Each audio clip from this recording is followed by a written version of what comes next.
تفسر بيه انه متغطي ببطانيه بعد ما عمل الحادثه.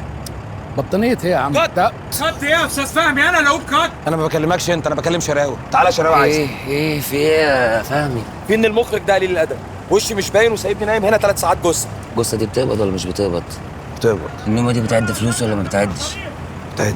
يبقى ننام نرتاح نقبض ونروح. دول 37 تيكه شراوي، غير اني اتضربت بالقلم النهارده الصبح. كان 4 على فكره. جبت 4 دي منين؟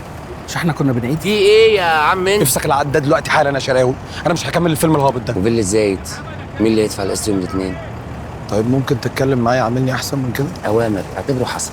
يعني مفيش داعي للاهانه. انت نجم، انت كده كده محبوب. نام نام يعني حتى لو عايز يهزقني مش في لوم. نام يا فهمي نام. ناس فين يا استاذ؟ عدي الليله. اتفضلوا يا استاذ، انا اسف. تخليش الاقساط تتحكم فيك، اتحكم انت فيها. طوبة نظام دفع جديد، تشتري بيه بيت المستقبل على مهلك من غير شيكات ولا تحكمات. من مدينة مصر انوفيشن لابس. طوبة، براحتك.